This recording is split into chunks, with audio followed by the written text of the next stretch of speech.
Hey, it's Nick Marzock with Full Compass. We are in San Diego, California, outside of the Pechanga Arena. Why are we here? Because the John Lennon Educational Tour Bus is here. We are so excited to be sponsoring the bus, and the bus has partnered with Wu-Tang Clan for this tour, their final tour. Typically, the bus will travel around the country to underprivileged areas and teach children K through 12 music production and video production. But for this tour, RZA is partnering directly with the bus to teach young adults music production and have them lay down tracks, showing them new emerging technologies in music. So let's go inside and see what they're coming up with on the John Lennon Educational Tour Bus.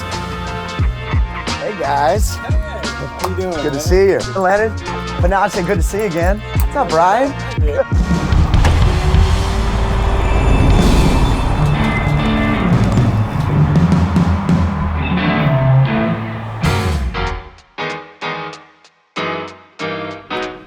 Are you ready to rock?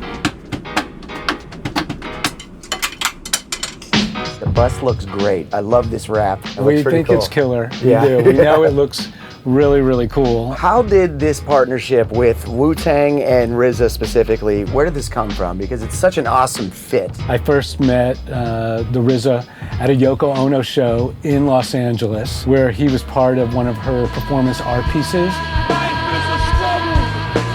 A lot of big stars, Yeah. and the Lennon Bus was there. We stayed in touch, and then when we redid this studio here and added in the Dolby Atmos setup, RZA had just completed recording a new piece that he calls A Ballet Through Mud with the Colorado Symphony Orchestra. It's a classical piece, very romantic in a lot of ways, decidedly not hip-hop at all. Yeah. And he wanted to do Atmos mixes of this new piece before it got released. And so we toured with Wu-Tang and then did these mixes while on tour. So this time around on tour, we're creating a new EP that RZA's producing with artists including Wu-Tang Clan members, a number of artists that are on 36 Chambers, his label, including Coast Contra, really cool young hip hop act. Yeah, they're up and coming and exploding. And Exactly. We out here with Wu-Tang Clan.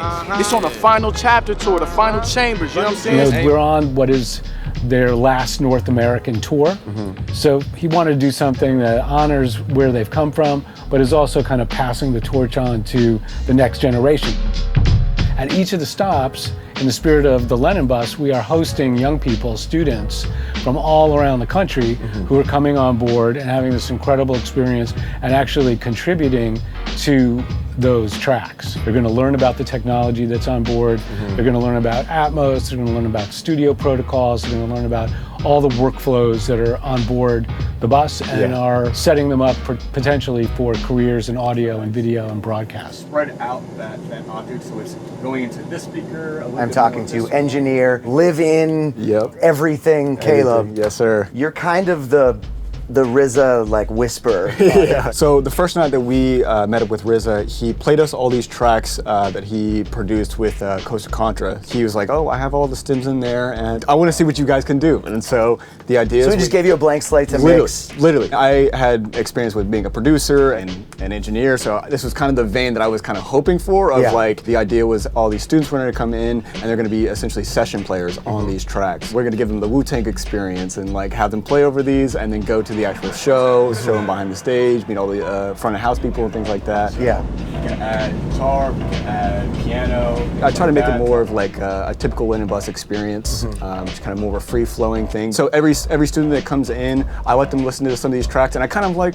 nudge them in a certain direction. I'm like, hey, maybe we can do a bass line on this way. And they're like, okay, yeah, cool. Keeping drums here, vocals here, the layout that I have in my head. So I just want to see what you guys can do. So you want to hop right into that? Sounds good.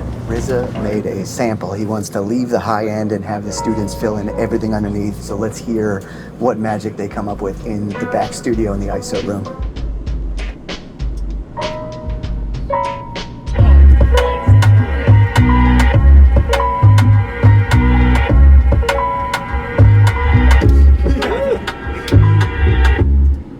They've been back here for 5 minutes, and this sounds awesome already.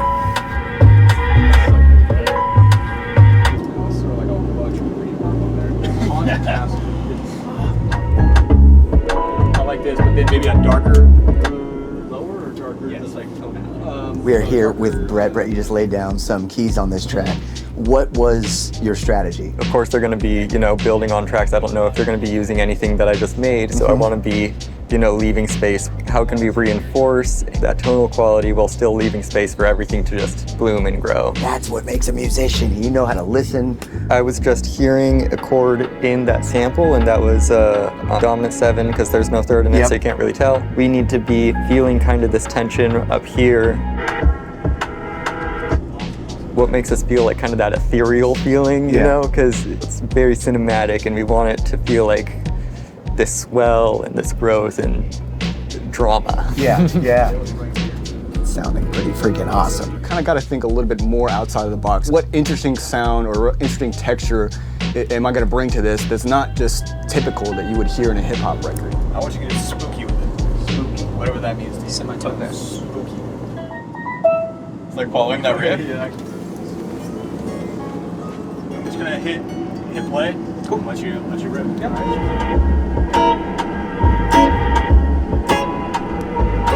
Probably more of a lead. Gotcha.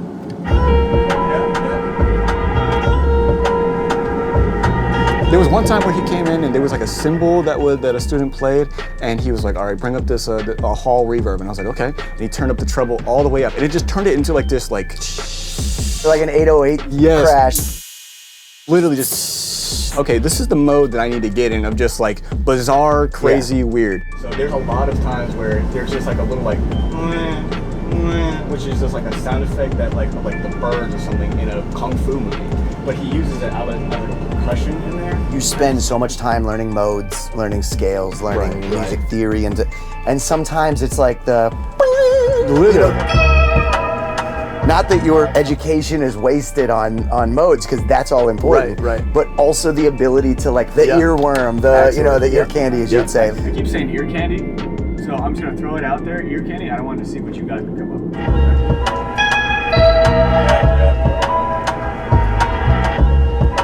I'm not a teacher. Like, I don't want to be like an authority figure. I want to be more of like a master Jedi. Conduit to just let them explore. I tell them, throw anything at the wall and I'll take it back. I'll bring you back, but I want you to go as wild as you can.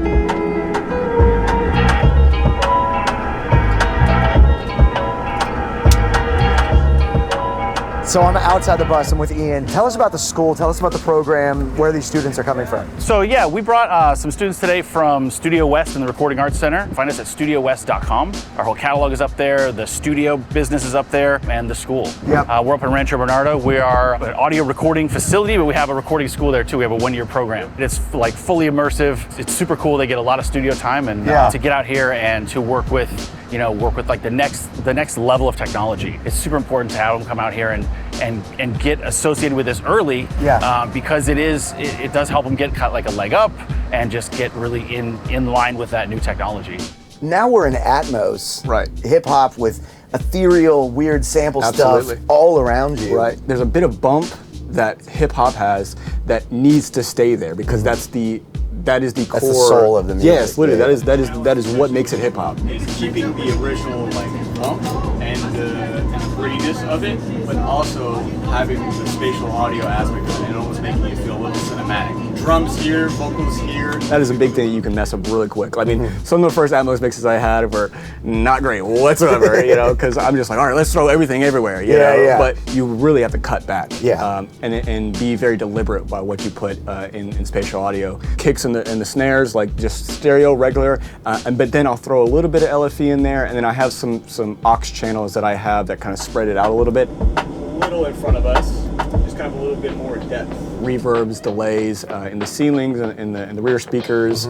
I'll essentially mix it like I'm in stereo, and then take certain elements and then kind of go a little wild with it. We do like a yeah. So it's turn those off, and then the one right next to it as well. Yep. Okay, so now whenever you move them, they're both, now that's a mono. Just adding a little motion. Right. Because sometimes you can add a little bit of buzz in there, and that kind of gets in the way of things. So. That'll be your stereo mix too, or do you do like a separate mix for like a stereo? The last step that I'll do is I'll kind of position things in Atmos, then I'll come in here and I'll position things like physically in the space. The thing that you two have so much in common, you went to basically film school and you love sound design. Yes. The genesis of the name Wu-Tang Clan comes from Kung Fu movies. Exactly. We have only 35 chambers. There is no 36. I want to create a new chamber. And what would that be? He always wanted it to be cinematic. Right. From what I understand, I don't know, RZA. You're designing something. My favorite version of hip hop is when you listen and it feels like a movie, you know, and 36 Chambers is that. You know, there's skits, there's sound design.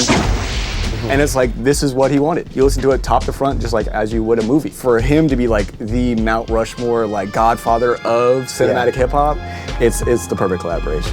Do you like make the main instruments bigger and then everything else is? I want the dominant thing to be the sample, and so in that case, I would use a lot of sides. Move it around the room, see what feels natural. We are here with Coast Contra. I don't know how you guys have energy right now. It just got off stage, opening here for Wu-Tang on the final tour, and we were listening to some of the cuts from the kids earlier today and what they were doing. This stuff sounds awesome. First and foremost, I want to shout out RZA, Wu-Tang, you know what I'm saying, just for allowing us to be here and be in this moment. This bus has been incredible. Some spectacular cats over here that really locked in with us, and they've been putting the music together. The concept of even picking up these students and allowing them to come play on top of some music that's produced by RZA and, you know, that we rocked on as Coast, I feel like that's incredible, you know what I'm saying? So all around, you know, amazing experience for us, for sure, for sure. This next phase of your career versus what brought you here, are there combinations of things? Like, how are you consciously writing, or is it still like the same energy that you've always had? The freestyles was great because it was like, it gave us the soil to be able to really get out there and harvest just our skills and sharpen everything. Going into what we're doing now, I think we're able to pull everything we loved about the freestyles, which was basically the freedom. You know, when you first start, you assume a song structure has to be like this. It's very mathematical. It's like, it's got to be like 1 + 2. And then with the freestyles, we was just able to just have fun. His verse might be 38 bars, his might be 22, mine might be 14. It's just whatever feel right, you know what I'm saying? You just write till you feel it, you know? We can just produce whatever we feel like makes sense for us. There's a lot of rules that I feel like we broke. They said nobody wants to hear a song over 3 minutes. Them joints is like 7-9 minutes, you know what I'm saying? And I think that definitely has a lot to play into where we're going with it next. This bus is like loaded for bear with all the latest, greatest. Dolby Atmos, have you been kind of progressing up into this, or like what technology are you used to? We started cooking up on GarageBand, you know what I'm saying? Yeah, AirPod headphones, you know what I'm saying? And kitchen setups, we used to be in 505 in the apartment, somebody in the bathroom or just chilling, sleeping, the other dude recording verses in the kitchen, somebody else making breakfast at the same time, you know what I'm saying? From there, we graduated to Pro Tools, you know what I'm saying? We did Logic too, you know, was cooking up a lot, experimenting on that. But now we doing Dolby, you know what I'm saying? The sound getting fifth dimensional, you know what I mean? It's been an elevation of the tech for sure, but an elevation of everything all around, so it's a huge blessing. No, the experience is one of a kind for sure.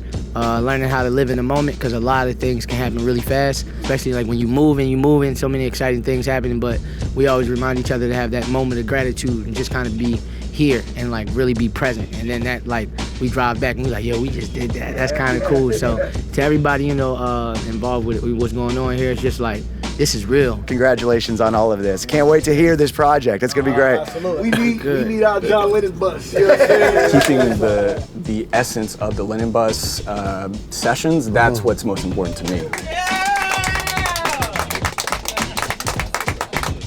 All right, let's go to a concert, shall we?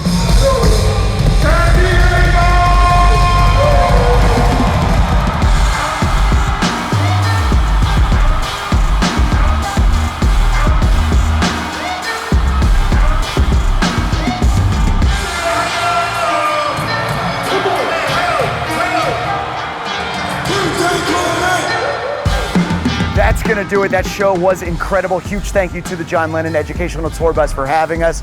Coast Contra was awesome. Run the Jewels was awesome. And of course, Wu-Tang Clan absolutely brought the house down. Go to thelennonbus.org for more information about this incredible bus and organization. And as always, go to fullcompass.com. See all the gear that we use and so much more. Keep it right here at Full Compass. I'm out.